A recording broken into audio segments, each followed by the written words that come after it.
अल्लाहु अकबर, ला इलाहा इल्लल्लाह, वल्लाहु अकबर, अल्लाहु अकबर वलिल्लाहिल हम्द। सुब्हानल्लाहि व बिहम्दिही, सुब्हानल्लाहिल अज़ीम। रब्बि इश्रह ली सदरी व यस्सिर ली अमरी वहलुल उक़्दतम मिन लिसानी यफ़क़हू क़ौली। आमीन। अस्सलामु अलैकुम व रहमतुल्लाहि व बरकातुहू। उम्रा हज सीरीज 2025 का आज ऑफिशियली लास्ट लेक्चर है, लेकिन इसके बाद इंशाल्लाह ताला वक्तन फ़वक्तन में शॉर्ट वीडियोस, बिल्कुल जो शॉर्ट शॉर्ट सी होती हैं, ताकि आप लोगों को एक रिमाइंडर्स के तौर पर जब तक हज स्टार्ट नहीं हो जाता इंशाल्लाह मैं भेजती रहूंगी कोशिश करके। आज का जो टॉपिक है हमारा, उसमें दो चीज़ें हमने डिस्कस करनी है। एक तवाफ़े विदा और फिर एक हज का ज़रूरी सामान। इसके अलावा तीसरा एक टॉपिक हम मुख्तसरन डिस्कस करेंगे डूज एंड डोंट्स के ऊपर, कि क्या करना चाहिए क्या नहीं करना चाहिए। बहुत सारी ऐसी चीज़ें जो हमें नहीं पता होती, और हम दूसरों की देखा देखी कर बैठते हैं, तो उस हवाले से थोड़ी गुफ्तगू करेंगे। लेकिन क्योंकि जो मुझे वक्तन फवक्तन याद आती रहेंगी, बाद में भी मैं आप लोगों के साथ डिस्कस करती रहूंगी। और इस सीरीज के खत्म होने के बाद भी इंशाल्लाह मैं कुछ चीजें अपलोड करूंगी, जिसके अंदर काबा के हवाले से इर्द गिर्द की जो कि किस जगह से एंटर होना चाहिए तवाफ के लिए, कौन सा दरवाजा जो है वो किस जगह पे लोकेटेड है, इस तरह की चीजें छोटे छोटे क्लिप्स के साथ मैं इंशाल्लाह आपके साथ शेयर करती रहूंगी। तो आज के जो दो मेन टॉपिक्स हैं, उसके अंदर सबसे पहले हम डिस्कस करने जा रहे हैं तवाफ़े विदा को। ये हज का आखिरी रुकन है। इसको हज का प्रॉपर रुकन समझना है आपने। इसको आसान नहीं लेना, हल्का नहीं लेना। तवाफ़े विदा ये एक तवाफ है, ठीक है। इसका ये कब करना है? हरम छोड़ने से पहले एक आखिरी तवाफ करना जरूरी है, इसे तवाफ़े विदा कहते हैं। ये हज का आखिरी रुकन है। यानी जब भी आप हरम छोड़ें, अब इट डिपेंड्स कि आपकी फ्लाइट कौन सी है, आपने क्या मक्का से डायरेक्ट वापस जाना है या इवन मक्का से मदीना जाना है, तब भी। क्योंकि कुछ लोगों का पैकेज इस तरह से होता है कि वो पहले मदीना जाते हैं, फिर मक्का जाते हैं, और मक्का से डायरेक्ट हज के बाद फिर वो अपने वतन वापस चले जाते हैं। और कुछ लोग ऐसे होते हैं जिनको शुरू में हज पे लेके जाया जाता है मक्का, और फिर बाद में जो है वो मदीना जाते हैं। इन एनी केस, जब भी आप हज का सफर खत्म करेंगे और जिस दिन आपका वहां लास्ट डे होगा, आप लोगों ने हरम में एक आखिरी तवाफ करना है सादा लिबास में। इसके लिए कोई एहराम की जरूरत नहीं है, कोई और इसके अंदर आपको एक्स्ट्रा जो है वो एहराम की पाबंदियां, कोई इसमें इवन सही भी शामिल नहीं है, एक नॉर्मल तवाफ की तरह। ठीक है। तवाफ क्या होता है? आप गए, नियत की, इस्तलाम किया हजर अस्वद का, और उसके बाद आपने 7 चक्कर लगाए। हर चक्कर के खत्म होने पे आपने फिर एक इस्तलाम किया। वही प्रोटोकॉल है जिस तरह नॉर्मल तवाफ के अंदर आप करते हैं। आप सारी चीजें वही फॉलो करनी है। और जो जब वो 7 चक्कर खत्म हो गए, तो आपने 2 रकात नमाज जो है वो अदा करनी है। ये आपका तवाफ मुकम्मल हो जाता है। बस फर्क ये होगा कि ये एक आखिरी तवाफ होगा जिसकी नियत आपकी अलविदाई तवाफ होगी। ठीक है। तो ये जरूरी रुकन है, इसे आपने जरूर करना है। तो इस हवाले से कुछ चीजें मैं आपके गोशगुजार ये कर दूं कि देखें, मर्दों को तो प्रॉब्लम नहीं होता, खवातीन का समटाइम्स मेंस्ट्रुएशनल जो है साइकिल वो स्टार्ट हो जाता है, या कुछ इस किस्म की चीज। तो उस हवाले से खास डेट्स का अपना ख्याल रखना है। आज के लेक्चर के एंड पे मैं कुछ जो डूज एंड डोंट्स के अंदर कुछ जो चीजें डिस्कस करूंगी, उनमें एक टॉपिक ये भी होगा कि किस तरीके से इस चीज को मैनेज किया जाए। तवाफ़े विदा का तरीका जो है वो सिर्फ नॉर्मल तवाफ जैसा है। तवाफ़े विदा आम लिबास में किया जाता है, इसके लिए एहराम की जरूरत नहीं है। अच्छा, अब यहाँ पे ना आप लोगों ने टाइमिंग्स का ध्यान रखना है। क्योंकि अगर आपकी फ्लाइट है, फॉर एग्जांपल, अगर मैं वैसे जस्ट फॉर एग्जांपल कहूँ कि लेट सपोज 5 तारीख को, या चलें दिन सेलेक्ट कर लेते हैं। फॉर एग्जांपल आपकी फ्लाइट जो है वो जुमेरात के दिन है, ठीक है। और आपको पता है कि जी रात की फ्लाइट है। लेकिन मैं आपको एक बात बताऊं कि जब आप ग्रुप की फॉर्म में जाते हैं ना, तो वो ये नहीं होता कि जैसे आप नॉर्मल हालात में कहीं भी फ्लाइट पे जाना होता है, आप 3 घंटे पहले एयरपोर्ट पहुंच जाते हैं। हज के मामलात में ऐसा नहीं होता। हज के मामलात में एक टाइम फिक्स होता है, ज्यादातर रातों रात ही, यानी पिछली रात ही आपको शायद कहेंगे सामान बांधे और चले। आप कुछ नहीं कह सकते उन्हें। वहां पे आप ये नहीं कहेंगे रुको जी मैंने अभी तवाफ़े विदा करना था, मैं जाके तवाफ़े विदा कर आती हूँ। हो सकता है जुमेरात की रात की फ्लाइट है, लेकिन ये हो सकता है कि आपको बुध की रात ही एयरपोर्ट के लिए तैयार कर लें, या आपको कहें कि सामान बांध के रखें रात का, कहें लेकिन सुबह फजर के वक्त निकल जाएं। बहरहाल ऐसा नहीं होता कि जिस दिन की फ्लाइट है उस दिन ही थोड़े घंटों पहले जाएं। आप उसके बीच 12, 14, 18, बल्कि मैं तो ये कहूंगी 24 घंटे का मार्जिन जरूर रखें और तवाफ़े विदा कर लें। ठीक है। अगर जुमेरात की फ्लाइट है तो आप बुध की रात इशा के बाद कर रहे हैं तवाफ़े विदा, क्योंकि आपको नहीं पता आगे मौका अगले दिन मिले या ना मिले। ठीक है, इस तरह से ये चीजें इसलिए मैं बता रही हूँ ऑन ग्राउंड सिचुएशन, क्योंकि ये होता है हज की फ्लाइट्स के अंदर। आपको वो आपको क्योंकि ग्रुप के साथ चलना है, ट्रांसपोर्ट उन्होंने प्रोवाइड की होती है और उनको बस जल्दी पड़ी होती है कि हम उनको छोड़ के आए किसी तरह एयरपोर्ट। और आपको वापसी पे एयरपोर्ट्स पे बहुत ज्यादा वेट भी करना पड़ता है। अगर आप मदीना जा रहे हैं तब भी, क्योंकि मदीना जाने के लिए भी आपको बहुत पहले ये बता देंगे कि इस टाइम पे जो है वो आपने निकलना है, बसें रेडी होंगी, तो आप जो है वो रेडी रहिएगा। तो आप एहतियातन जो है वो तवाफे विदा एक दिन पहले जो भी आखिरी नमाज आपने पढ़ी हरम में जाकर उस दिन उस टाइम पे अदा कर दीजिएगा। अगर तो जुम्मे का की आपकी फ्लाइट है, फिर तो बिल्कुल ही सवाल नहीं पैदा होता कि आप जुम्मे के दिन तवाफे विदा करने का सोचें भी। क्योंकि जुम्मे के दिन वैसे ही बहुत हज पे रश होती है, बहुत शदीद रश होती है। ठीक है, जुम्मे के दिन तो आपको समटाइम्स वो रास्ते भी बंद कर देते हैं। इट डिपेंड्स कि आप कहाँ से आपका रास्ता बन रहा है, क्योंकि हरम की बहुत सारी साइड्स हैं। ये नहीं पता होता कि किस साइड से आपको ठहराया जा रहा है और कहाँ से आपके रास्ते बंद कर दिए जाएंगे। ठीक है, तो इसलिए ये चीज़ बहुत ध्यान में रखनी है कि तवाफ़े विदा को प्रॉपरली प्लान करना है आपने अपनी फैमिली के साथ, अपने ग्रुप के साथ, कि किस वक्त हमने ये करना है। हज के लिए मर्द क्या रखें, अब सामान की थोड़ी बात कर लेते हैं। ठीक है, वैसे तो बहुत सारा सामान कॉमन होता है, लेकिन कुछ चीज़ें जाहिर है मर्दों के हिसाब से। तो पहले तो मैं एक बता दूं कि ये मैं हज के लिए जो बात कर रही हूँ ना इस स्लाइड पर, ये सिर्फ वो है जो 5 दिन आपने मिना अरफात मुजदलिफा गुजारने हैं उसके लिए। एक छोटा हैंड कैरी तो नहीं, आप इसे कहेंगे जैसे आपका ये बैग पैक होता है ना, बैग पैक जैसा बच्चों का स्कूल का बस्ता होता है पीछे लटकाने वाला, इस किस्म का आप बैग पैक अपने पास रखें। व्हील्स वाले अटैच कैरी इस किस्म की चीजें रखने की कोशिश ना कीजिएगा, वहां इतना ना तो जगह होती है टेंट्स के अंदर। देखिए मैं बात कर रही हूँ एक कॉमन मैन के लिए। ठीक है, हर किसी का पैकेज सेम नहीं होता। 1 से 2% लोग ऐसे भी होते हैं जो कि वीआईपी पैकेजेस ले रहे होते हैं, उनके पास तो जगह भी बहुत होती है, उनके पास कोई इशू नहीं होता। बट मैं बात करूंगी कॉमन पर्सन की, जो ज्यादातर लोग जा रहे होते हैं, वो बहुत लग्जरी पैकेजेस अफोर्ड नहीं करते। तो उनको क्या करना है, मेंटली प्रिपेयर्ड रह के जाइएगा कि टेंट्स के अंदर जगह नहीं होती अपना सामान रखने की। ये अगर आप सोच रहे हैं कि हम छोटा वाला हैंड कैरी जिसके पहिए लगे हुए हैं और ट्रॉली बैग की तरह जा रहा है उसको मत लेके जाइएगा, आपको बहुत मुश्किल होगी। बैग पैक रखें, और जितना लाइट वेट हो सकता है और जितना मजबूत हो सकता है, मजबूत भी हो लेकिन लाइट वेट हो। ये नहीं कि कुछ होते हैं चमड़े के इतने मोटे मोटे बैग होते हैं, अपना इतना उनका वजन होता है। जितना, क्योंकि अंदर चीजें डालनी है आपने, जितना कम वजन कैरी करेंगे उतनी आसानी है। अब इसमें आपको सजेस्ट मैं ये करूंगी कि मर्द जब अपना बैग तैयार करें उस दिन का, हज के 5 दिनों के लिए, लाइट वेट एक बैग पैक लें और उसके अंदर एक कॉटन का एहराम रखें। यहाँ मैंने खास कॉटन का रखा है, कॉटन का एहराम रखें। क्यों? क्योंकि जो तौलिए का एहराम है ना वो तो आप बांधेंगे ना, यूजुअली रिकमेंडेड तौलिए का एहराम होता है बांधना। उसकी वजह ये होती है कि तौलिया जो है आपको आपके पसीने को भी अब्जॉर्ब कर रहा होता है, आपको उस तरह से प्रॉब्लम नहीं दे रहा होता। जबकि कॉटन का एहराम जब पसीने से गीला होता है तो सी थ्रू हो जाता है।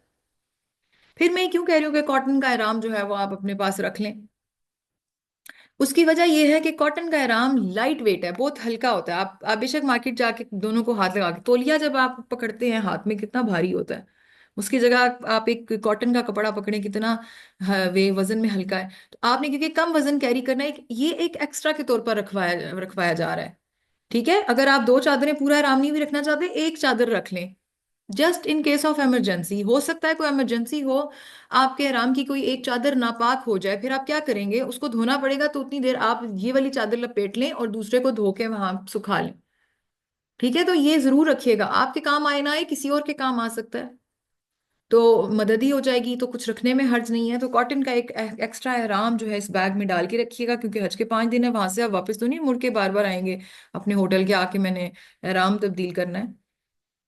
जूतों का जोड़ा एक एक्स्ट्रा, और ये भी बिल्कुल पतली हवाई चप्पल रखिएगा, लाइट वेट। देखिए इसमें कोई चीज सामान में आपने वो इस ब्रांडेड के चक्कर में ना पड़ेगा, ये चीजें एक्स्ट्रा के तौर पे रखवाई जा रही हैं कि अगर इन केस जूता टूट जाए, इतनी गर्मी होती है, इतनी तपरी होती है वहां की रोड, के पाँव पड़ जाए तो छाला बन जाता है। ये मैं ऐसी बात नहीं कर रही, मेरे ससुर के पाँव पे छाला बन गया था, उनकी जूती एकदम से पाँव से स्लिप हुई, वो हम उन्हें व्हीलचेयर पे बैठा रहे थे, एकदम से उनका पाँव सड़क पे पड़ा और पूरे पाँव के नीचे इतना बड़ा छाला, आधे हाथ जितना छाला बन गया था। इतनी तप रही होती है, आप सोचे ना, 49-50 डिग्री टेम्परेचर के ऊपर रोड की क्या हालत होती है। तो एक्स्ट्रा जूतों का जोड़ा रखें, किसी भी टाइम आपको भी जरूरत पड़ सकता है, आपकी अहलिया को जरूरत पड़ सकता है, आपके ग्रुप में किसी को जरूरत पड़ सकता है मदद के तौर पर किसी भी तरह। तो आप एक हल्का लाइट वेट, बिल्कुल आम सस्ता सा, कोई जरूरी नहीं है बहुत महंगी महंगी चीजें रखें, आप ये रख लें एहतियातन। बगैर खुशबू का साबुन हज के दौरान जरूर रखें, क्योंकि बार बार अगर आपको हाजत के लिए जाना पड़ता है तो वहाँ जो है वो वैसे तो सोप्स लगे होते हैं बट खुशबू वाले होते होंगे, तो इसीलिए एहतियात करें, तो बगैर खुशबू का एक साबुन रख लें। ये आराम से हज के शॉप पे मिल जाता है।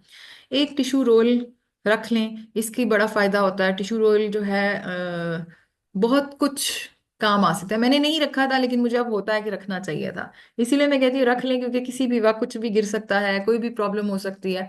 टिश्यू एक ऐसी चीज है जो बड़ी आपके काम आने वाली है। इवन अगर आप वॉशरूम जाते हैं और वॉशरूम में आप वो वाला इस्तेमाल करते हैं जो सीट वाला वॉशरूम होता है, तो आप टिश्यू ले जाएं और टिश्यू रोल से उस सीट को हल्का सा जो वाटर का पाइप है उससे पानी फेंक के उसको टिश्यू से साफ कर लें, तो नापाकी का वो नहीं रहता, खदशा नहीं रहता। ठीक है, तो ये आप काम कर सकते हैं। टिश्यू आप जो है अपने पास रखें। एक छतरी इस तरह की जो बिल्कुल पैक हो जाती है, छोटी सी आके पैक बैग में डल जाती है। बहुत बड़े हुजम और बड़े साइज की छतरी लेने की, खरीदने की कोई ज़रूरत नहीं है। ऐसी लें जो बहुत लाइट वेट होती है।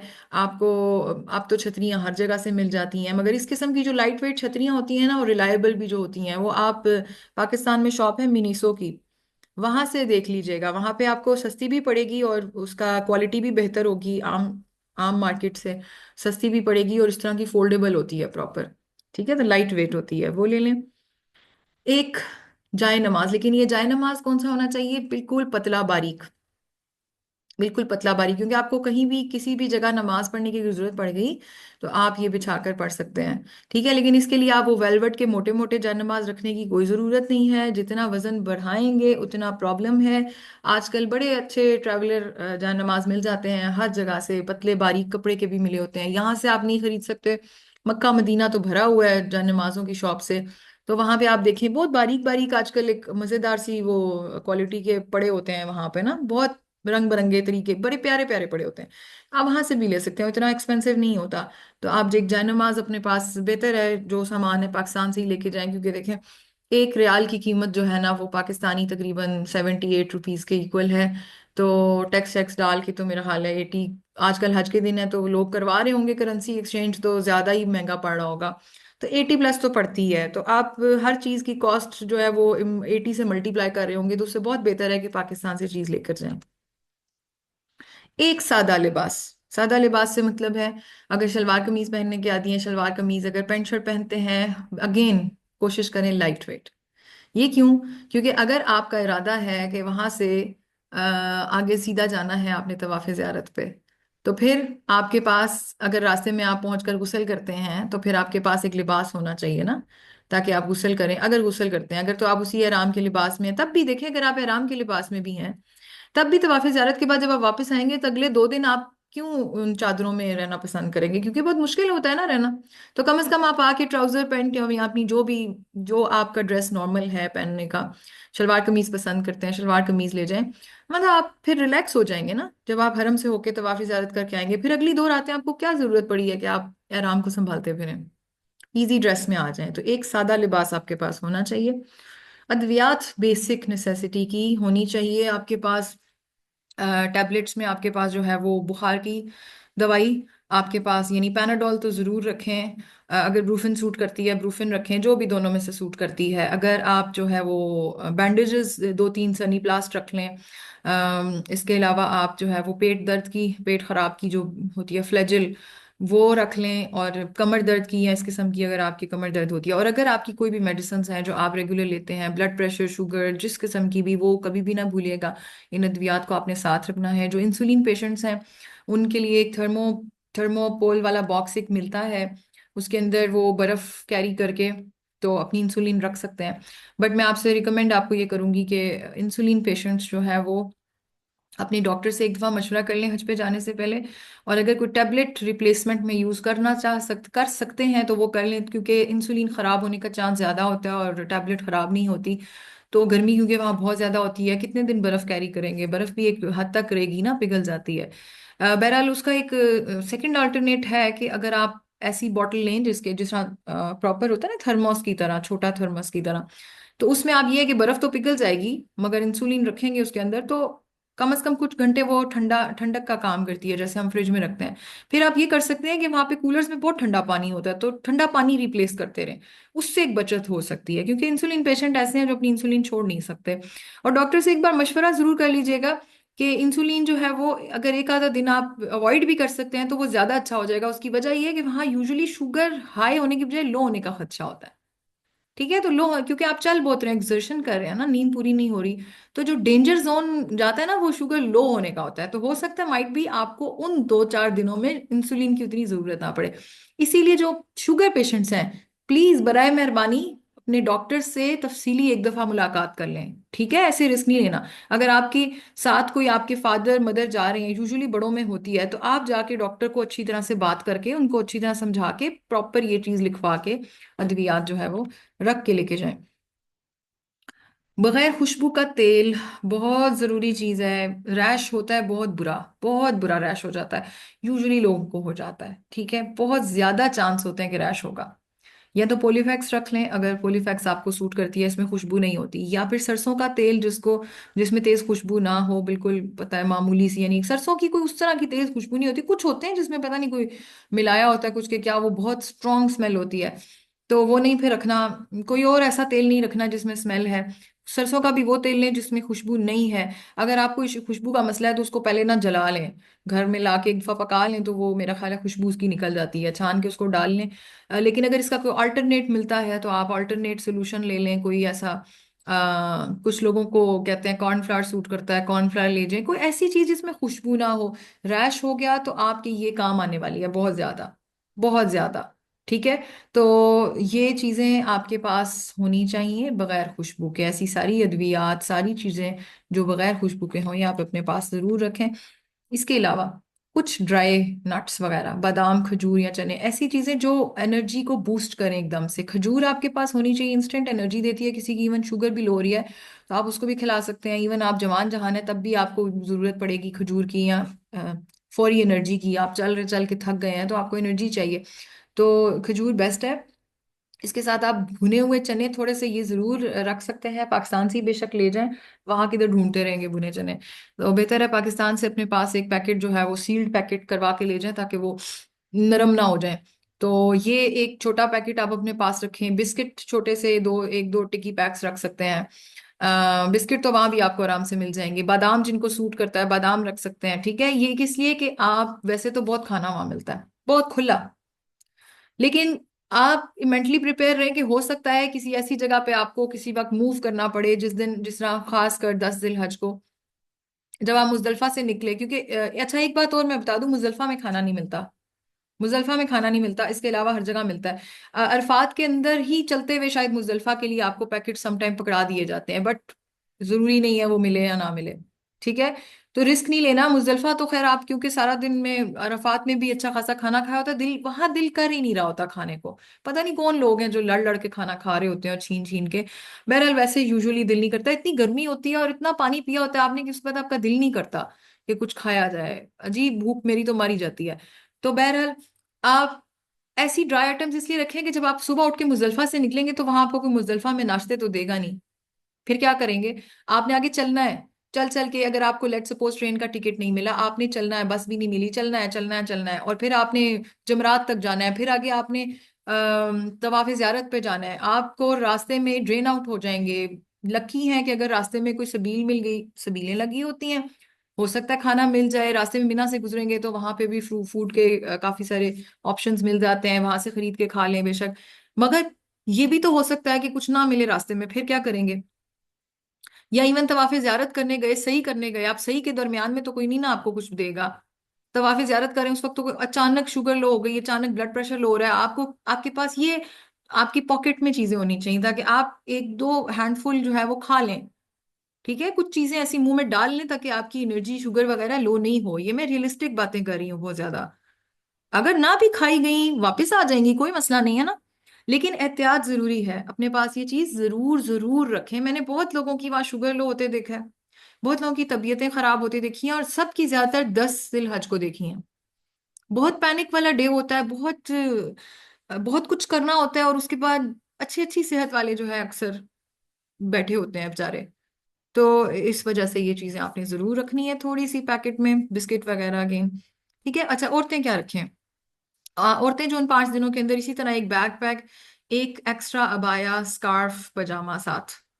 ठीक है, स्कार्फ जरूर रखें, एक्स्ट्रा अबाया रखें। और मैं आपसे ये कहूंगी, रिकमेंड करूंगी कि पजामा जो है ना वो एक से ज्यादा ही रख लें, क्योंकि जो सबसे ज्यादा रैश होता है ना वो ट्राउजर से होता है। गीले ट्राउजर से होता ही है कि वो ट्राउजर गीला हो के जब ड्राई होता है ना, तो क्योंकि उसमें पसीना भी होता है, नॉर्मल गीला नहीं होता ना, पसीना बहुत ज्यादा आता है आपकी। ट्राउजर जब ड्राई होता है तो वो आपकी थाई के साथ जब रगड़ खाता है तो वहां रैश होता है। तो अगर आप डेली एक ट्राउजर चेंज कर लेंगे ना, तो आपको बहुत हद तक इससे निजात मिल जाएगी, इस प्रॉब्लम से। ठीक है, तो एक दो ट्राउजर्स रख लें, एक्स्ट्रा खुली खुली शलवारें। और स्कार्फ जो है वो इसलिए कि अगर कभी गंदा हो जाए या कुछ हो जाए तो एक स्कार्फ रख लें, अबाया भी एक रख लें। इसमें ये उस नियत से भी रख लें कि आपने अगर तवाफ़े ज़ियारत पे जाना है डायरेक्ट, और आपने चेंज करना है, या तवाफ़े ज़ियारत से आके किसी टाइम चेंज करना है, और आपका कोई इरादा नहीं है अजीज़िया में वापस जाने का या मक्का में वापस जाने का, और आपने 5 दिन उधर ही गुजारने हैं, तो कम से कम आपके पास एक एक्स्ट्रा ड्रेस होना चाहिए। अंडरगारमेंट्स भी एक्स्ट्रा रखना चाहते हैं तो ज़रूर रखें। ठीक है, क्योंकि रैश होने का खतरा होता है। बेहतर है इस तरह की चीजें रख लें। जूतों का एक एक्स्ट्रा जोड़ा आप भी रखें जरूर, इस तरह का कैंची चप्पल टाइप का ना, हल्का सा, बिल्कुल लाइट वेट। बगैर खुशबू का साबुन आपके पास होना चाहिए, एक कैंची होनी चाहिए क्योंकि आपने अपने बाल काटने हैं। ठीक है, टिश्यू रोल होना चाहिए। इसके अलावा एक छतरी होनी चाहिए आपके पास, एक जायनमाज, अगेन हल्की चीजें। एक लिबास और अंडरगारमेंट एक्स्ट्रा भी रख लें। ये वो जो शुरू में मैंने बाया स्कार्फ कहा था, ये बेसिकली अगर आप तवाफ़े ज़ियारत के लिए फ्रेश होना चाहते हैं तब के लिए, ये एक एक्स्ट्रा के तौर पर।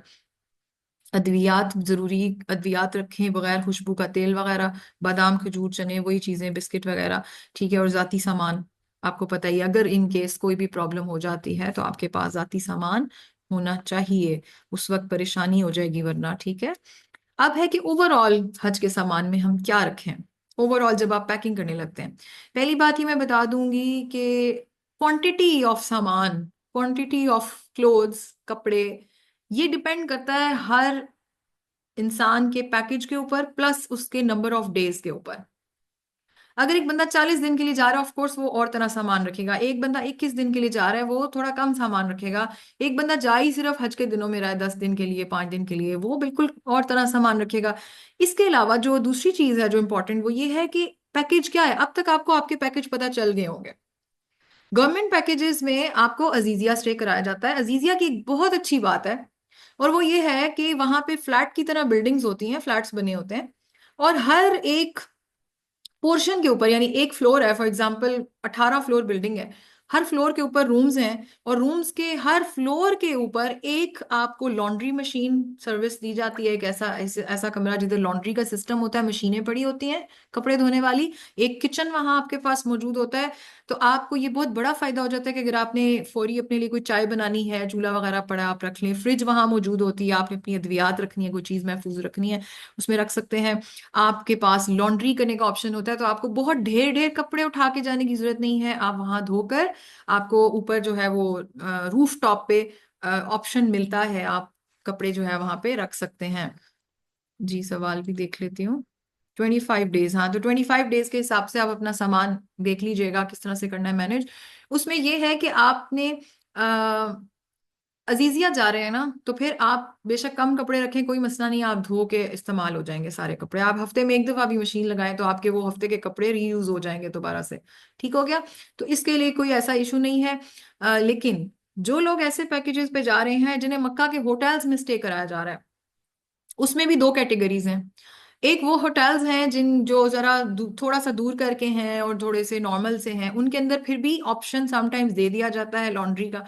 मगर लॉन्ड्री का ऑप्शन भी किस तरह मिलता है, मशीनें वगैरह कोई नहीं देते। आप अपने सिंक में ही हल्का फुल्का जो पसीने वाली चीज धोएं और उसको जाके ऊपर लटकाएं, छत आपको मिल जाएगी। बट ये रिस्की है, पता नहीं मिलता है या नहीं मिलता। ठीक है। लेकिन वो लोग जो रह रहे हैं बड़े बड़े होटलों में, जैसे हिल्टन के होटल्स में रह लिया आपने, या क्लॉक टावर में रह लिया, या इस किस्म की, इधर आपको कोई ऐसा ऑप्शन नहीं दिया जाएगा। इधर आपको या तो फिर पैसे दे के लॉन्ड्री करवानी पड़ेगी। तो ऐसे लोग जो इस तरह के पैकेजेस पे जा रहे हैं, वो अपने साथ सारा सामान रखें, इतना कि वो, क्योंकि वॉश तो कर नहीं सकेंगे, फिर वो अपने हिसाब से, सबको पता है कि उसने कितने दिन कपड़े चलाने होते हैं। आप एक दिन में, कुछ लोग होते हैं जो एक दिन में एक ही जोड़ा पहनना पसंद करते हैं, फिर वो अगर जितने दिन के लिए जा रहे हैं उतने जोड़े रखें अपने साथ सामान में। ठीक है। और कुछ लोग ऐसे होते हैं जो एक जोड़ा 2 दिन चला लेते हैं, अबायों का भी यही हाल है। एक कुछ लोग होते हैं जो एक अबाए को 2-3 दिन चला लेते हैं, यूजुअली चल जाता है। मसला पता है क्या है? वहां पसीना। आम रूटीन से जरा सा ज्यादा आपको कपड़े तब्दील करने पड़ते हैं, क्योंकि वहां बहुत पसीना आता है, क्योंकि मौसम ऐसा है ना, जा रहे हैं आप ऐसे। अगर आप ठंड में जा रहे होते फिर तो कोई मसला नहीं था, लेकिन आप जा रहे हैं पीक जून की गर्मी में, मई की। वैसे तो फिर भी मई इज कंपैरेटिवली बेटर। पिछले साल ज्यादा प्रॉब्लम थी, जो जून में गए थे, और जून में ही एंड में हज हुआ था। अब ये कि जून के एंड में हज है, लेकिन अब नहीं पता ना आप लोगों की, कुछ की फ्लाइट्स जो है वो हज के बिल्कुल करीब है, और उन्होंने फिर आगे पूरा जून गुजारना है। बस मैं एक चीज रिकमेंड करूंगी कि जो आपने हज के दिन अबाया पहनना है या हज के दिन जो एहराम पहनना है, उसको आप पहले ही सेपरेट करके रख लें, ताकि एक पीस आपको उस धोने की झंझट से ही निकल जाए। वो आपको पता हो कि ये मेरा सामान बैकपैक में है, ये अलग ही है, इसको नहीं मैंने छेड़ना। बाकी चीजें रिपीट करें यूज में। कल एक बहन का मुझसे सवाल आया था। उन्होंने कहा कि क्या हर दफा जब भी हम उम्रा अगर करेंगे, तो जब जब करेंगे, तो क्या एहराम के कपड़े नए नए खरीद के पहनना जरूरी है? क्या आप वही कपड़े नहीं इस्तेमाल कर सकते? या क्या ऐसा होगा कि तवाफ के लिए भी क्या हर दफा हमें कपड़े चेंज करने पड़ेंगे और नए ही पहनने पड़ेंगे? तो मैंने उनसे कहा, ये आपको किसने कह दिया? ये गलत है, ये कॉन्सेप्ट गलत है। ऐसा कुछ भी नहीं है, आपके कपड़ों का पाक होना जरूरी है। इवन अगर आपने वो चादरें, जो मर्द हैं 2 चादरें लपेटी हुई हैं, अनटिल एंड अनलेस वो पाक साफ हैं, उनमें कोई नापाकी नहीं लगी, तो वही आप यूज कर सकते हैं अगली दफा भी आराम बांधने में, कोई ऐसा मसला नहीं है। और बहुत ही शक पड़ रहा है तो धो लें और रीयूज कर लें। तो ये कौन सा है कि जी हर दफा नई नई चीजें, तो बहुत मुश्किल हो जाए फिर एक आम इंसान के लिए। ऐसा कुछ भी नहीं है। ठीक है, ऐसा कुछ भी नहीं है। ये हमारे जहनों के अंदर बैठी होती हैं वसवसे, और फिर लोग भी फिर कुछ मिसगाइड कर रहे होते हैं, नहीं नहीं जरूरी है, जरूरी है। ऐसा कुछ भी नहीं है। ठीक है। अब देखिए, हज के लिए जो सामान पैक करना है उसमें आपके पास क्या होना चाहिए। देखिए, एक तो ये मैंने साइड पे ये बनाया, ये बैग बहुत जरूरी है। ये है पतले से ये अक्सर आप बैग्स डोरी वाले यूज करते हैं जब बच्चों के एग्जाम्स हो रहे होते हैं, तो उनको एक जस्ट ज्योमेट्री बॉक्स डालनी होती है, एक कोई बोतल शोतल डाल दी, और आपने उनको भेज दिया, जाओ पेपर दे आओ।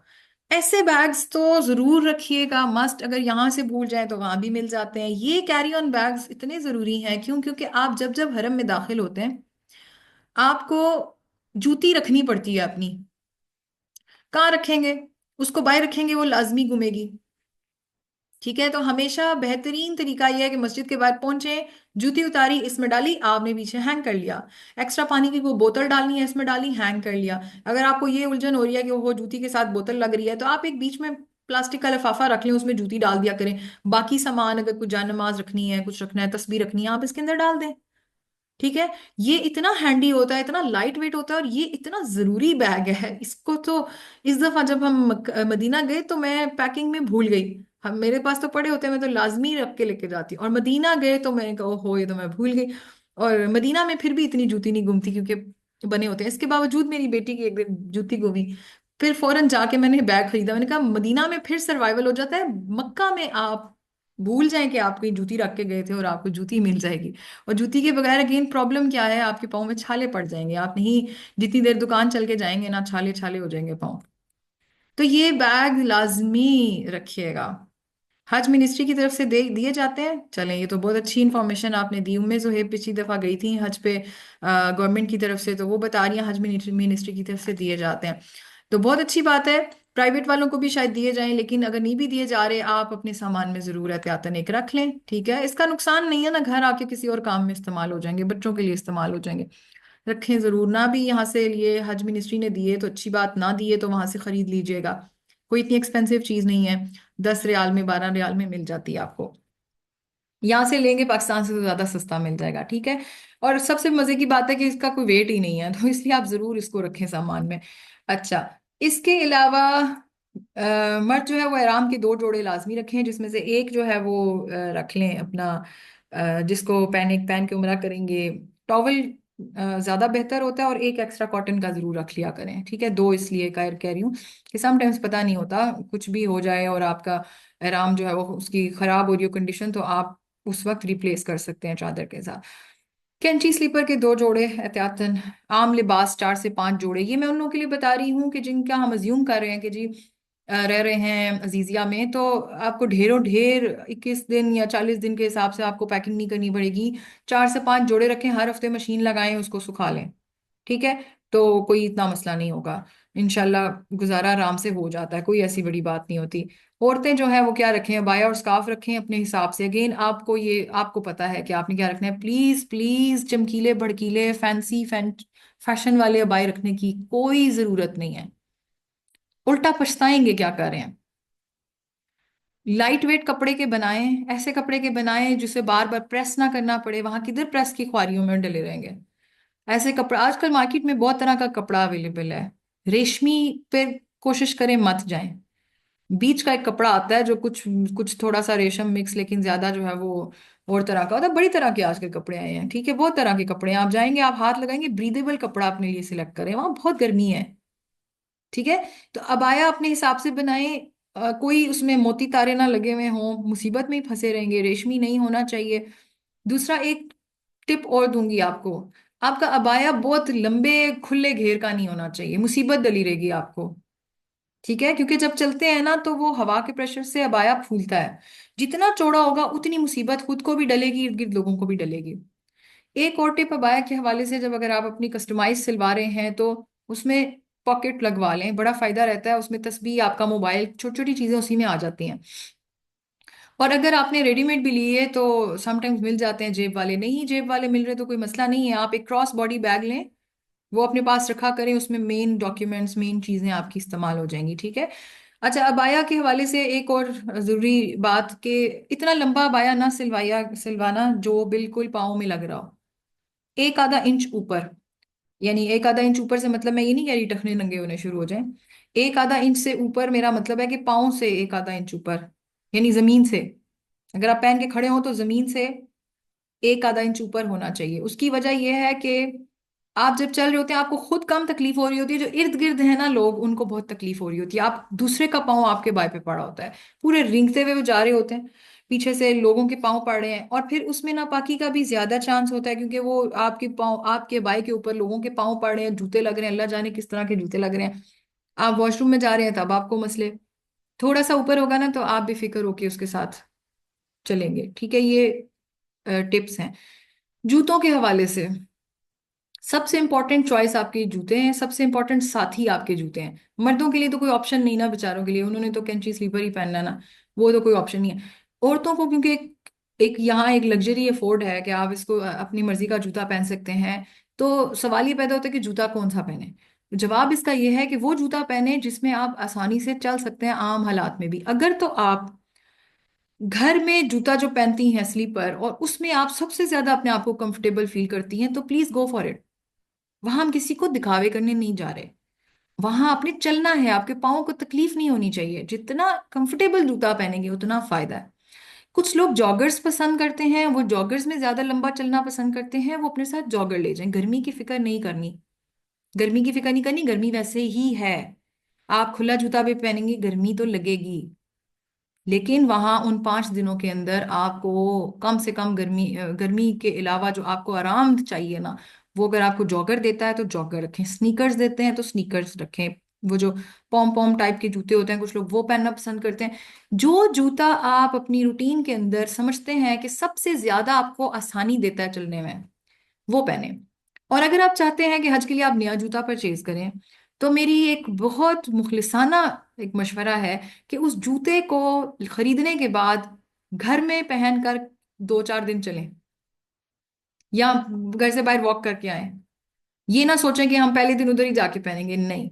उसकी उससे होता ही है कि नया जूता हमेशा एडजस्ट होते पाँव में थोड़ा टाइम लगाता है, और वो आपके पाँव को तकलीफ देता है। और वहां इतनी एनर्जीज और टाइम नहीं है हमारे पास कि हम अपने पाँव की तकलीफ को देखते रहें बैठ के। जितना आप अपने पाँव की शेप के हिसाब से उसको आम चल के कंफर्टेबल करके जाएंगे, उतना आपको फायदा ही होगा। ठीक है, तो जूता जो भी खरीदे नया, उसको पहले 2 4 दिन पहने यहाँ पे, उसके बाद उसे पैक करके साफ सुथरा करके पैक करके रखते हैं। आराम से आरामदेह जूता होना चाहिए आपके पास, आम दिनों के लिए भी हज के लिए भी, जितना इजी चल सकते हैं। अबाया स्कार्फ जो है वो कम से कम 4 से 5 जोड़े तो होने ही चाहिए। ये अपार्ट फ्रॉम वो अबाया और स्कार्फ है जो आपने आराम के लिए रखना है। ठीक है, कम से कम 4 से 5 जोड़े तो लाजमी होने चाहिए, क्योंकि इतना तो आपको पसीना आता है कि रोजाना जो है तकरीबन आपको जो है वो एक अबाया तो चेंज करना ही पड़ता है। स्कार्फ फिर भी कम चेंज करने पड़ते हैं, अबाया तो बहुत ज्यादा चेंज करने पड़ते हैं। अच्छा, इसमें जो है वो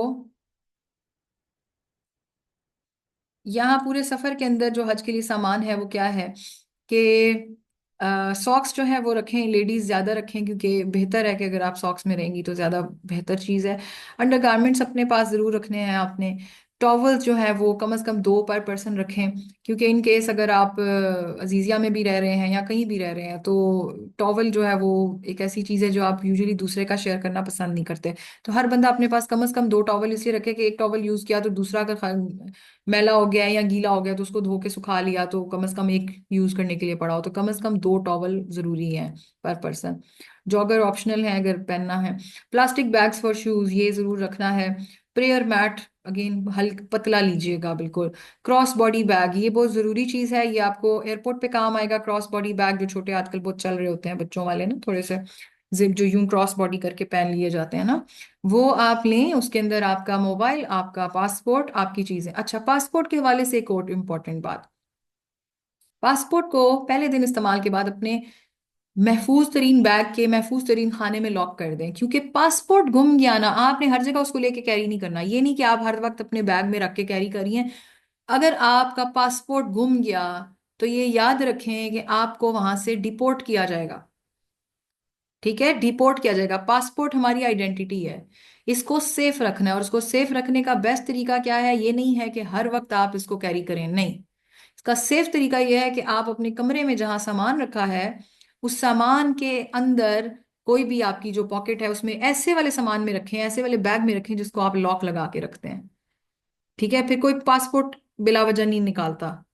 लेकिन अगर आपका कहीं रश में गिर गया, जिप खुली रह गई, जिप टूट गई, कहीं गिर गया और पासपोर्ट, क्योंकि ये हुआ है केस हज पे नहीं उम्रे पे एक जानने वालों के साथ हुआ है, बल्कि वो दुबई के रेजिडेंट थे, यहां से गए थे उम्रा करने, लेकिन उनका पासपोर्ट वो लेके घूमते रहते थे उसी तरह, उनका पासपोर्ट खो गया।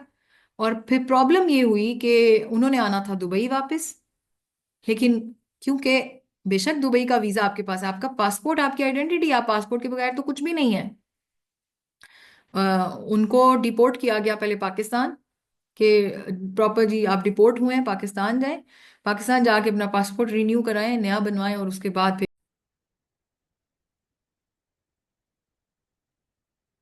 तो उन्हें डिपोर्ट किया गया। डिपोर्ट होके वो पाकिस्तान आए, पाकिस्तान से आके उन्होंने अपना पासपोर्ट बनाया। आपको पता है फिर पासपोर्ट बनने में टाइम लगता है, और फिर वो यूएई गए। तो ये याद रखिएगा, आपको फिर डिपोर्ट किया जाएगा, बड़ा मसला बन जाता है, बहुत सारी इंक्वायरियां भुगतनी पड़ती हैं, बहुत सारी जगहों से साइन कराने पड़ते हैं अटेस्टेशन, नए मुसीबत में ना पड़ जाइएगा। ठीक है, लेकिन क्रॉस बॉडी बैग के फायदे हैं कि आप आम वक्त में भी अपने पास थोड़े बहुत रियाल रख सकते हैं इसके अंदर। आते जाते कोई चीज खरीदनी पड़ती है या कुछ भी, तो उसके लिए आपका मोबाइल इसके अंदर हो सकता है, तो ये बड़ा इजी टू कैरी होता है, ये आप जरूर रखें। स्मॉल सीजर आपने अपने बैग में रखनी है, और मैंने पहले भी बताया था फिर बता रही हूँ कि जो सीजर्स होती हैं, कैंची नुमा चीज, छुरी नुमा चीज, इस तरह कोई चीज जो तेज धार होती है, इसको आप हैंड कैरी में नहीं रख सकते, इसको आपने लॉक वाले सामान में रख के पैक करना है। ठीक है, वहां जाके निकाल लें, लेकिन उससे पहले आप इस तरह हैंड कैरी में नहीं रख सकते। इसको रखना है। नेल कटर एक जरूर रखिएगा, क्योंकि अगर जो लोग इवन 25 दिन के लिए भी अगर कोई जाता है तो ज़ाहिर है नाखून तो बढ़ जाते हैं। नेल कटर होना चाहिए आपके पास, टूथब्रश प्लस टूथपेस्ट होनी चाहिए, ये सब चीजें मिल जाती हैं वहां से। कुछ भूल गए तो परेशानी की बात नहीं है, मगर पता है क्या है, देखिए पैसा ऑलरेडी बहुत लगा के जा रहे हैं, तो पैसा वहां जाया तो नहीं करना ना हर चीज के लिए। वहां मैं आपको एक छोटी सी मिसाल देती हूँ, छोटी सी टूथपेस्ट, बहुत छोटी सी टूथपेस्ट भी ना 5 से 10 रियाल की वो दे रहे होते हैं, और इतनी आम सी क्वालिटी की होती है वो, बिल्कुल छोटी सी टूथपेस्ट, कितने दिन वो चल जाएगी। तो क्या करना है उस बेकार टूथपेस्ट का, बेहतर नहीं है घर से बड़ी टूथपेस्ट लेके जाएं। आपकी एक टूथपेस्ट की ट्यूब जो है वो एक बंदे को पूरा महीना काफी करती है। टूथब्रश अपना लेके जाएं।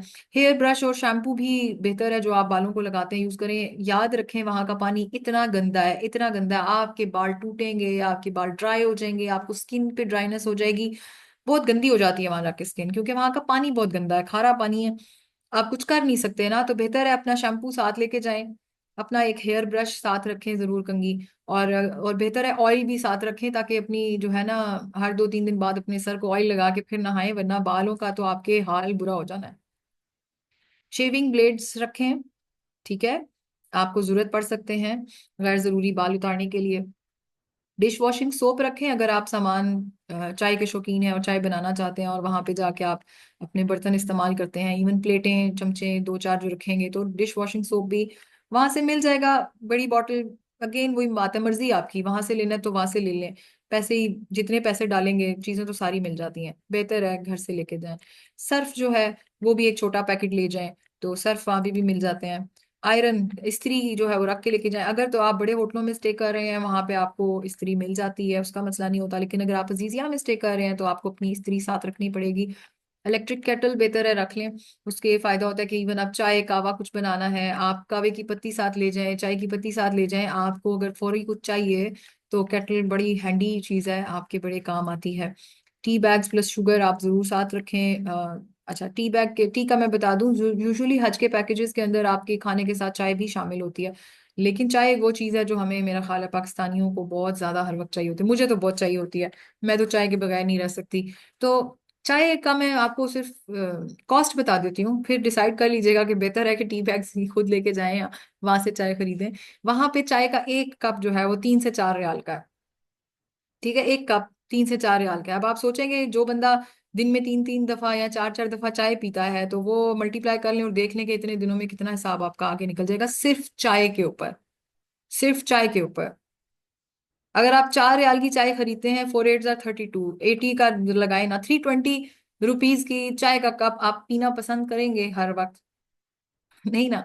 तो बेहतर है टी बैग्स रख लें, केटल रखें, शुगर रख के ले जाएं, और साथ में जो लोग एवरीडे इस्तेमाल कर सकते हैं, जिन्हें एवरीडे से मसला नहीं होता, एवरीडे का पैकेट रख लें।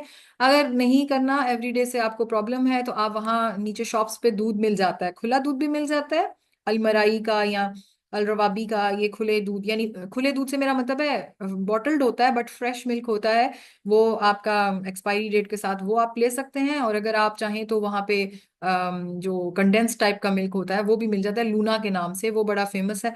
यूजुअली होटल्स में भी जो आपको चाय देते हैं वो उसी की देते हैं, इवेपोरेटेड मिल्क जिसे बोलते हैं। वो आपका गाढ़ा सा होता है, वो थोड़ा सा डालो तो आपकी अच्छी खासी चाय बन जाती है, तो आप वो खरीद सकते हैं। वो ये है कि मिल्क आप फ्रेश खरीद लें। बट टी बैग्स पाकिस्तान के लेके जाएं, या टी बैग्स इसलिए कह रही हूँ, अगर केटल में बनानी है टी बैग्स, अगर आपने चूल्हे पे पकानी है चाय, तो फिर आप अपने साथ एक छोटी देगची रखें, और आप फिर पोना रखें, वो जो चाय पुनने वाला मसला होता है। इसलिए tea bags are better option, क्योंकि अगर आप चूल्हे पे भी पका रहे हैं ना, तो टी बैग साइड पे यूं लटका देना, तो वो बार बार पुनने का मसला नहीं बनेगा। अदरवाइज लेके चले जाएं स्ट्रेनर, कोई मसला नहीं है। हर बंदा अपने लिए एक प्लेट, मग, नाइफ वगैरह ऐसी चीजें रख ले। समटाइम्स फल दिल करता है काट के खाने के लिए, मग में आपने चाय पीनी है, कावा पीना है, या इवन अगर आपने पानी भी पीना है, कुछ भी, प्लेट भी एक आधी होनी चाहिए। अदरवाइज फिर आप डिस्पोजेबल प्लेट्स का एक पैकेट खरीद के रख के ले जाएं, वो भी चलता है, चम्मच चम्मच, ठीक है। हाँ, बोल्ड ब्लैक मार्कर ये जरूर लेके जाना है। समटाइम्स आपको लेबल करनी पड़ जाती हैं चीजें, ब्लू या ब्लैक कलर का जो मोटा मार्कर होता है ना, बहुत मोटा सा परमानेंट मार्कर, ये जब आप लोग जमजम एंड में लेके एयरपोर्ट से जाएंगे ना, उसके ऊपर भी लेबल करने पड़ते हैं नाम, वरना तो मिक्स हो जाए किसका जमजम कौन सा है। तो बड़े बड़े जो है ना वो आपको बॉटल्स जो है वो पैक्ड मिलती हैं, और उन कार्टन्स वाइट कलर के होते हैं, उनके ऊपर आपने अपनी कोई निशानी या नाम वगैरह लिखना होता है, ताकि जब सामान आएगा सबका एक जैसी जमजम की बॉटल्स आ रही होंगी, तो आपको अपनी बॉटल पहचानने में आसानी होगी। तो ये मार्कर आपके पास होना चाहिए। इवन सामान पे भी कुछ लिखना हो तो लिख सकते हैं। पेपर टेप आपके पास एक होनी चाहिए, कभी भी लेबल करने के लिए जरूरत पड़ सकती है। पैकिंग टेप आपके पास होनी चाहिए सामान को, खसूसन खजूरों को पैक करने के लिए। छोटे ताले रखना ना भूलिएगा, जितने सामान है उससे ज्यादा एक्स्ट्रा ताले रख लीजिएगा, क्योंकि सम टाइम्स तालों की चाबियां गुम जाती हैं या ताले खराब हो जाते हैं। बैटरी चार्जर ये ना भूलिएगा, क्योंकि मोबाइल्स तो वहाँ अब जरूरी हो गए हैं। इसी तरह एक्सटेंशन या 3 to 2 पिन कन्वर्टर, ये बहुत जरूरी चीज है। ज्यादातर वहाँ पे आपको जो सॉकेट्स मिलते हैं वो 3 पिन मिलते हैं, ठीक है। तो आपको, आपकी ज्यादातर पाकिस्तानी प्रोडक्ट्स 2 पिन होती हैं, तो फिर आप कम से कम 3 to 2 पिन कन्वर्टर या तो रखा हुआ हो, या आप पूरी एक्सटेंशन आपने पैक की हो, तो उसका बड़ा फायदा हो जाता है। एक्सटेंशन का फायदा ये भी हो जाता है कि एक में आप 2 3 लगा सकते हैं ना, 2 3 चीजें, तो इसका एक बड़ा फायदा है, तो जरूर पैक कर लीजिएगा। मेडिसिन के अंदर पैनाडोल या ब्रूफिन पेन और फीवर के लिए, क्योंकि अक्सर लोगों को हो जाता है। दूसरा, वहाँ वायरल इन्फेक्शंस बहुत ज्यादा होती हैं, बहुत ज्यादा। तो एहतियातन आपके पास एक इतनी मेडिसिन जरूर होनी चाहिए कि आप फटाफट से अपना कोई तोड़ कर सकें अगर बुखार चढ़ रहा है या दर्द हो रहा है। एंटीबायोटिक्स जो है वो जो आप लोग यूज करते हैं ऑगमेंटन या एजोमैक्स या जो भी है, अपनी डॉक्टर से बेहतर है लिखवा लें। और अगर डॉक्टर से नहीं भी, यूजुअली पाकिस्तानी घरानों में खुद ही पता होता है कि हमें कौन सी वाली एंटीबायोटिक सूट करती है। एटलीस्ट एक पैकेट जरूर बंदा एक रख ले, थ्रोट इन्फेक्शन बहुत ज्यादा होती हैं वहाँ। थ्रोट इन्फेक्शन से वैसे बचने का एक बहुत बड़ा हल होता है, वो ठंडा पानी ना पिया करें। पता नहीं क्यों लोग पीते हैं, वहां जमजम के कूलर्स पे लिखा होता है नॉट कोल्ड। हर 4-5 के दरमियान में एक कूलर होता है नॉट कोल्ड। तो प्लीज नॉट कोल्ड पानी पिया करें, ये अच्छी आदत बना लें, क्योंकि जितना आपको गर्मी लगी होती है आपका दिल करता है ठंडा ठंडा पानी पिए, उतनी जल्दी गला खराब होता है। ठीक है। एंटी एलर्जी जरूर रखिएगा, क्योंकि एलर्जीज हो जाती हैं, छींकें आ रही हैं, फ्लू आ रहा है, तो सबसे पहले एंटी एलर्जी काम आती है। उसमें कुछ ऑप्शंस हैं, जैसे टीडे है, जर्टिक है, सॉफ्टिन है। ये दवाइयाँ एक बार बेहतर होता है अपने किसी जीपी जनरल प्रैक्टिशनर के साथ जाकर, फिजिशियन जनरल फिजिशियन के साथ जाकर लिखवा लें तो बेहतर है। इसी तरह कोई मसल रिलीवर आपकी न्यूब्रॉल फोर्ड या डिक्लोरान, के कमर दर्द हो गया, चुक पड़ गई, कंधों में दर्द हो गया, टांगों के पट्टे खिंच गए, कोई ऐसी जरूर रख लीजिएगा दवाई जो आपको पेन के लिए काम आए। लूज मोशन के लिए बहुत जरूरी है फ्लैजिल रख लें, और साथ में ओआरएस। ओआरएस ठीक है, नमकियात की कमी ना हो जाए। ये कुछ चीजें आप जरूर सामान में रखें। इसी तरह मोटिलियम रख लें नोजिया के लिए, अगर आप उल्टियाँ आ रही हैं या कोई अचानक दिल खराब हो गया, तबीयत खराब होगी, तो आप मोटिलियम जो है वो खा सकते हैं। मेडिसिन के हवाले से पोलीफैक्स भी एक रखें माइनर कट्स के लिए या माइनर प्रॉब्लम्स के लिए, बैंडेज और डिटॉल वगैरह ब्रूजेस के लिए। वैसे तो अब डिटॉल को मैं क्रॉस कर दूंगी क्योंकि ये पहले बनाया था मैंने, क्योंकि डिटॉल अगेन इसराइली प्रोडक्ट है और बाइकॉट लिस्ट पे है। तो आप डिटॉल का कोई और आप देख लें, इसके अलावा अगर कुछ है जो यूज हो सकता है तो यूज करें। मैं अब डिटॉल रिकमेंड नहीं करूंगी, मेरी तो बाइकॉट लिस्ट में है। बैंडेजेस रख लें किसी भी तरह की। इसी तरह रैश के लिए वैसलीन या क्रीम या ऑयल, कुछ ऐसा जो आपको सूट करता है। देखें हर किसी की बॉडी अलग रिएक्ट करती है, जो आपको सूट करता है वो रखें। इस तरह परमोलिट एन, ये वो ज़रूरी दवाई है फॉर स्टॉपिंग मेंसेस, लेकिन इसके लिए डॉक्टर से, अपनी गायनेकोलॉजिस्ट से कंसल्ट करके लिखवा लें। कितने दिन पहले लेना चाहती है। इस टॉपिक पर मैं कुछ बात करना चाहती हूँ, और वो मैं ये, कुछ लोग करते ये हैं कि आज के डे फर्स्ट से खाना शुरू कर देते हैं कि बस हमें पूरे आज के 40 दिन आए ही ना। क्यों? देखें, ये अपने लिए ज्यादती ना करें, अपने साथ बहुत बड़ी ज्यादती है ये। इट्स अ नेचुरल प्रोसेस, आप इसको होने दें। ठीक है। हजरत आयशा रजी अल्लाह तआला अन्हा के साथ ये हुआ था, और क्यों हुआ था? अल्लाह ताला के हर काम में एक हिकमत होती है ना, इसलिए कि आने वाले जनरेशन्स के अंदर इस चीज का फियर ना रहे लोगों में। ठीक है, मैं मानती हूँ कि हम जब हज पे जाते हैं हमें बहुत होता है कि नहीं हम हर चीज फुली यूटिलाइज करें, तो इसमें अगर आप बहुत ही एहतियात में जाना चाहते हैं ना, और किसी की डेट ऐसे कोइंसाइड कर रही है कि हज के दिनों में आ रही है, तो ठीक है, वो हज के दिन स्टार्ट होने से 2-3 दिन पहले दवाई स्टार्ट कर दे, और जैसे ही हज के दिन खत्म हो आप दवाई रोक दें, और फिर उसके बाद होने देना। 5 to 6 डेज ही है ना, अगर 40 डेज वाले तो बिल्कुल भी ना ले, क्यों लेते हैं? अपनी जात बर्बादी है ये, बहुत बड़ी, बहुत बड़ी ज्यादती है अपने साथ। इवन अगर आपकी कुछ फ्लाइट के इस तरह से डेट्स हैं कि आप पहले मदीना जा रहे हो और आपको लग रहा है मदीना में अब स्टार्ट हो जाएगा, तो अब मैं मदीने की मस्जिद में ना जाऊं, ये तो नहीं हो सकता। ऑफ कोर्स फिर कहाँ मौका मिलेगा। आप दवाई लें, लेकिन जैसे ही आप वहां मस्जिद से होके, रियाजुल जन्नत से होके आ जाएं, और आपका उम्रा, क्योंकि मदीने के फौरन बाद उम्रा करना है, उम्रा कर लें, उसके बाद अगर हज के बीच में गैप है तो आप छोड़ दें दवाई लेना, ताकि वो नॉर्मल आपकी रूटीन आ जाए, और उसके बाद आप नॉर्मल हो जाएं। अगर बीच में 4-5 दिन आप मस्जिदुल हराम जाके आपने इबादत ना की, या आपने वहां की नमाजों में शिरकत ना की, तो कोई गुनाह थोड़ी मिल रहा है आपको। लेकिन आप लाइफ टाइम अपने लिए मुसीबत क्यों खड़ी करने जा रहे हैं? ये हार्मोनल इश्यूज एक दफा हो जाए ना, तो ये बड़ी प्रॉब्लम में आ जाती हैं औरतें। इतने 40-40 डेज के लिए लेने की कोई जरूरत नहीं है। अगर आपके जो डेट्स हैं वो इस तरह आ रही हैं कि बीच में कहीं आ रही हैं जिसमें आपका उम्रा नहीं खराब हो रहा, मदीने का ट्रिप नहीं खराब हो रहा, और हज नहीं खराब हो रहा, फिर तो आप बिल्कुल भी ना लें, कोई दवाई टच ही ना करें। नॉर्मल रूटीन पे चलने दें, उन 4-5 दिनों में आप ना जाएं, अपने रूम में रहें, कुछ नहीं होता। कोई ऐसी बड़ी क्यामत नहीं आ जाएगी। ठीक है। बल्कि अच्छा आपको थोड़ा रेस्ट मिल जाएगा, अल्लाह ताला की तरफ से नेचुरल प्रोसेसेस को होने दें। हाँ, अगर आपका उम्रा इफेक्ट होने लगा है, यानी आपकी ऐसी डेट आ रही है, आपने मदीना से उम्रे पे जाना है, आपकी ऐसी डेट, फिर आप लें, लेकिन फिर जैसे ही वो चीज कर गुजरे तो आप उसको स्टॉप कर दें, ताकि आपकी नॉर्मल चीज हो जाए स्टार्ट। ठीक है। प्लीज इसको, ये मेरी बहुत बड़ी रिक्वेस्ट है आपसे, इस चीज को बहनों वाला मशवरा है, इस चीज को जरूर सोचिएगा। ठीक है। आपको ऐसे मशवरे देने वाले लोग बहुत मिल जाएंगे जो कहेंगे पहले दिन से शुरू कर दो जी, कुछ नहीं होता जी, कुछ नहीं होता। बाद में मसले फिर आप नहीं भुगतने हैं। हर चीज का साइड इफेक्ट होता है। आप खुद सोचें, कोई भी नेचुरल चीज आप रोक रहे हैं ना, तो उसका साइड इफेक्ट तो होगा, ये हो नहीं सकता कि ना हो। और खासकर ज्यादातर जो हज पे हम जा रहे होते हैं, जिन खवातीन की एज ज्यादातर 30+ ही होती है, स्पेशली 40+ बहुत सारी होती हैं, तो अब इस एज में अफोर्ड कर सकते हैं आप कि आपको कोई हार्मोनल इश्यूज शुरू हो जाएं। यंग एज में तो फिर आप इंसान बड़ा, उसकी बॉडी अच्छी होती है, स्ट्रेंथ वाली होती है, तो ये रिस्क ना लीजिएगा। ठीक है, तो इस तरह से ज़रा इसको मैनेज करने की कोशिश करें।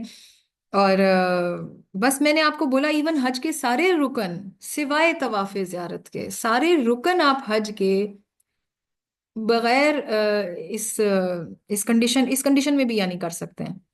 आपको कोई कंकरियां मारने से रोक रहा है? नहीं। आपको मिना में रुकने से कोई रोक रहा है? नहीं। आपको अरफात में रुकने से कोई रोक रहा है? नहीं। सिर्फ आपको तवाफ़े ज़ियारत के लिए चाहिए और एक तवाफ़े विदा के लिए, बस इन डेट्स पे कोशिश करें ना, क्योंकि अब आपको मसला है ना, आप कैसे वापस आएंगी? अगर आपकी फ्लाइट है उसके बाद आप आके तो दोबारा नहीं ना तवाफ़े ज़ियारत कर सकती, या आके दोबारा तो नहीं ना आप तवाफ़े विदा करने आएंगी। बस इन चीज़ों को मद्देनजर रखें। इसके अलावा कोई ऐसा मसला नहीं है, हर चीज़ हो जाती है।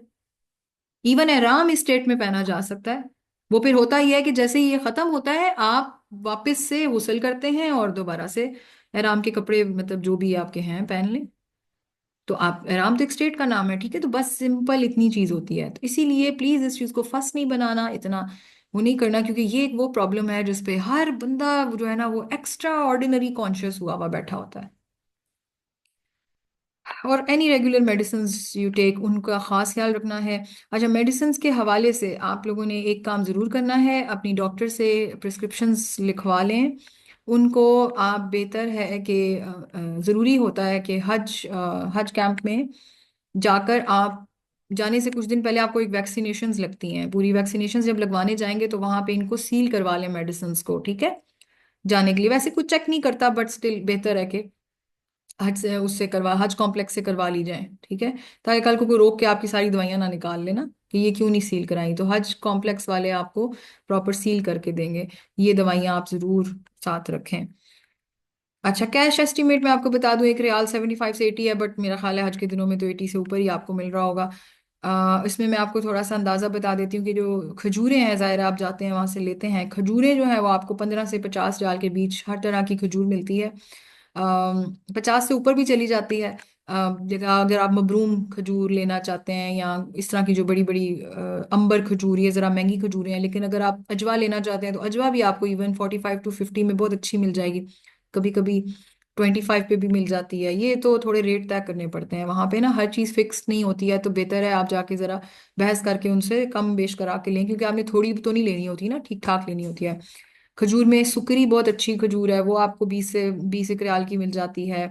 नॉर्मल डिफरेंट टाइप की बड़ी वैरायटी है खजूरों की, बहुत वैरायटी है, जो आपको पसंद है टेस्ट में आप वो लें। मिक्स ले लें, मुख्तलिफ मुख्तलिफ ले लें, ताकि आके जो है लोगों में बांटी जा सकें।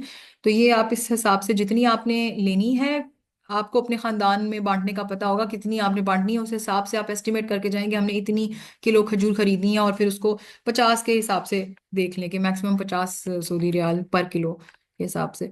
जमजम का पानी जो है, बिला वजह कोई कोशिश नहीं करनी आपने, फिजूल बोतलें भर भर के ला ला के वहां झगड़े भी करें, बदतमीजियां भी करें, और उसके बाद भर भर के लाएं, कोई ज़रूरत नहीं है। एंड में आपको एयरपोर्ट पे जमजम इशू होगा। वो प्रॉपर, जिस भी एयरपोर्ट से आप वापस आ रहे हैं वहां पे हर एक पासपोर्ट के ऊपर एक जमजम की बोतल बोतल इशू होती है, 5 लीटर्स की होती है।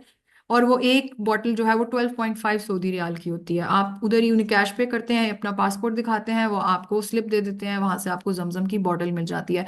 प्रॉपर पैकिंग में होती है, स्टैंडर्ड साइज होता है, उसके ऊपर आपने मार्कर से अपना नाम लिखना है और जमजम वाले काउंटर पे सबमिट करा देना है सामान के साथ। ठीक है। बिला वजह के पानी भर भर के कैंस, कुछ लोग क्या करते हैं खुद से कैन भरे होते हैं, कुछ दुकान वाले मिसगाइड करते हैं कि आप हमसे खरीद लें, देखने में बिल्कुल वैसी बॉटल्स होती हैं जो एयरपोर्ट पे दी जाती हैं, मगर कोई फायदा नहीं होगा। आप खरीद भी लेंगे और बाद में जाके आपके सामान से वो निकाल भी देंगे। सामान में अगर कुछ लेके जाना है ना आपने, के वापसी पे आप चाहते हैं ज्यादा जमजम हो, क्योंकि जरा 5 लीटर में गुजारा नहीं होता, आके सबको देना होता है। तो आप ये कर सकते हैं कि आप बहुत छोटी छोटी जो हाथ में बॉटल्स होती हैं ना, 200 ml की, या 500 ml फिर बड़ी हो जाती है 250 ml की, आप वो कुछ भर के और कोशिश करके कहीं कपड़ों में या किसी सामान में, बैग्स में इधर उधर करके रख दें, वो शायद निकल जाएं। कभी कभार सख्ती ज्यादा हो रही होती है, कुछ लोगों के बैग्स चेक करके निकाल देते हैं, कुछ की लकीली निकल भी आती हैं, तो वो आप लेके जा सकते हैं, इससे ज्यादा नहीं। अगर आप कहेंगे कि हम बड़ी बड़ी बोतलें भर के अंदर ठूंस लेंगे, तो ये आपकी बहुत बड़ी गलतफहमी है। आपके वो सामान पे, एयरपोर्ट पे सामान चेक होता है, मशीनों से गुजरता है, वो निकाल देते हैं, कोई फायदा नहीं होगा। ठीक है। तो ये जमजम के पानी इतने का मिलता है। फिर हलक कसर जो है आपने करवाने हैं, जाहिर है उम्रे पे करवाने हैं, हज पे करवाने, 10 से 15 सऊदी रियाल। हो सकता है अब रेट उन्होंने बढ़ा दिया अभी। जमजम की बोतल फ्री में पाकिस्तान एयरपोर्ट से मिलेगी। अच्छा, ये इन्होंने चेंज कर दिया है हज पे, पाकिस्तान एयरपोर्ट से ही अब दे रहे हैं। Oh nice. वैसे हो सकता है आपके गवर्नमेंट पैकेजेस से इसलिए शायद मिल रहा हो, बट जहन में रखिएगा कि जब हम उम्रे पे जाते हैं, या हम भी हज पे गए थे, तो हमें तो वहां से पैसे लिए थे और उन्होंने उधर ही इशू की थी। चले, ये अच्छी बात है कि पाकिस्तान में ये अरेंजमेंट कर रहे हैं। वैसे अब जो है ना, हज के अंदर काफी आसानियां कर दी हैं इन्होंने। जिस तरह पहले एयरपोर्ट्स पे बड़ी ख्वारी होती थी, इमिग्रेशन के बड़े लंबे चौड़े सऊदीया पहुंच के चक्कर होते थे, मगर पिछली बार लोगों ने बड़ा अच्छा फीडबैक दिया कि इस दफा पाकिस्तान एयरपोर्ट से ही सारी इमिग्रेशन हो चुकी हुई थी, वहां गए हैं और सीधा कमरों में चले गए हैं। तो मैंने कहा वाह क्या बात है, क्या मजे हैं। हम लोगों ने तो बहुत ख्वारियां काटी थी। अब इन्होंने सिस्टम बड़े अपग्रेड कर दिए हैं, हर चीज अच्छी हो गई है, तो बहुत बेहतरीन काम हो गया कि अगर मिल जाती है, बट एहतियातन जहन में ये रखिएगा। अच्छा, तो हलक कसर का मैं बता रही थी, जाहिर है आपने उम्रा अगर एक किया या दो किए, उसके बाद आपने हज किया, तो आप उस हिसाब से देख लें कितने आपको हलक कसर करवाने पड़ेंगे। फिर कुर्बानी की जो कॉस्ट है वो 450 to 550 रियाल, ये चेंज भी हो सकती है, बढ़ भी सकती है, आपके हर साल जाहिर है नए रेट्स होते हैं। अगर तो आपके पैकेज में शामिल है, बहुत अच्छी बात है। अगर आपको वहां जाके करनी पड़ रही है, देने पड़ रहे हैं पैसे, तो जहन में ये एस्टिमेट रखिएगा,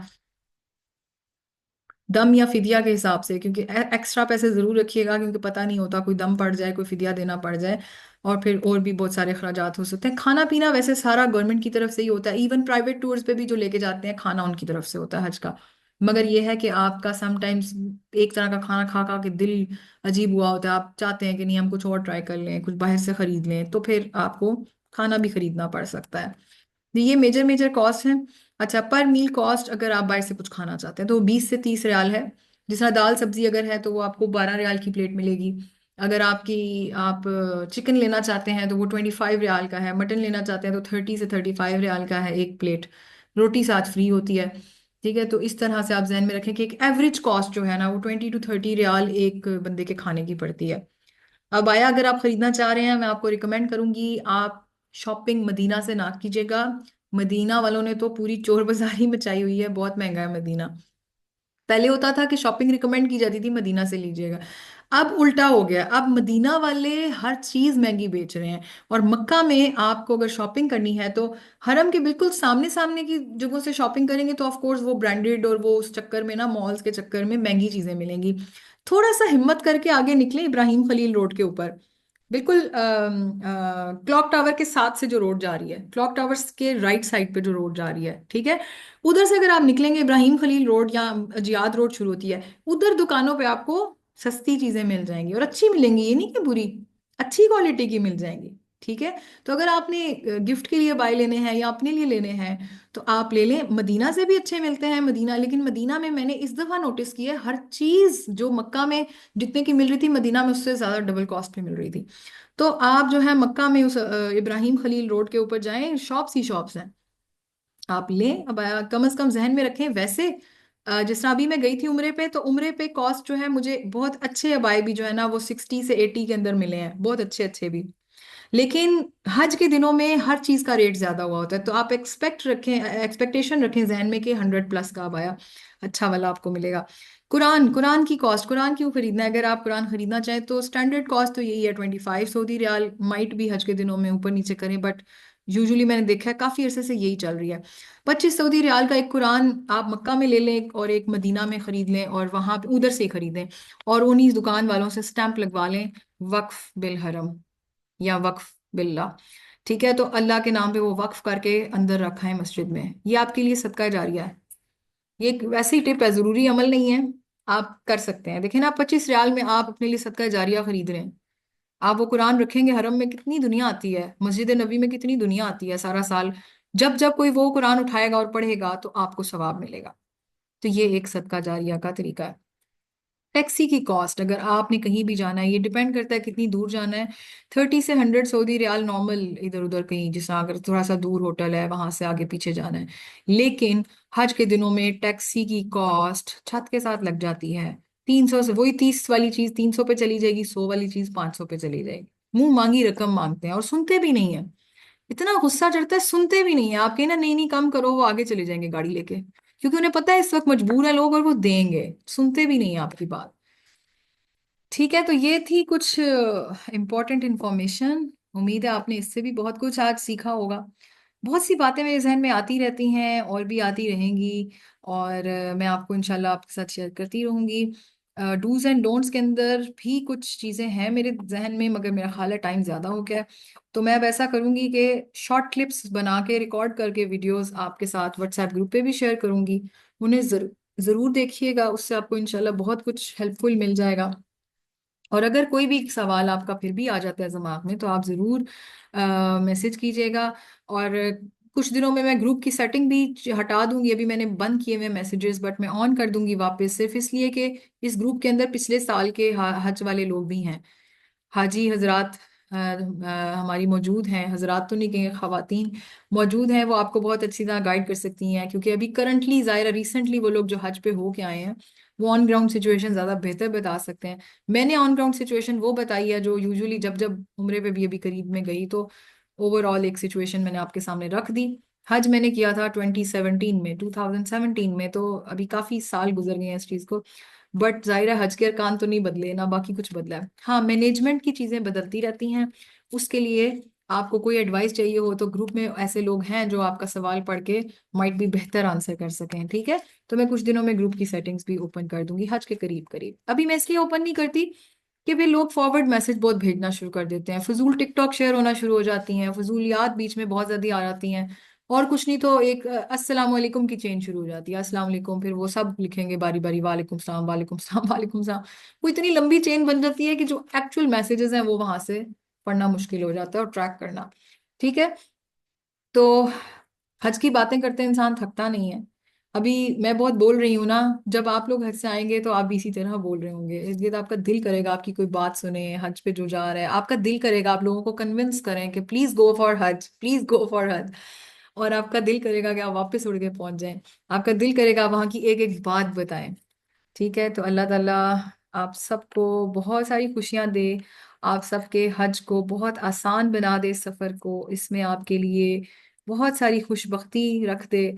इसमें आपके लिए बहुत सारी नेकियों के रास्ते अल्लाह खोल दे, आपके रिस्क को वसी कर दे, आपके लिए तकवा का सामान कर दे ये हज अल्लाह ताला।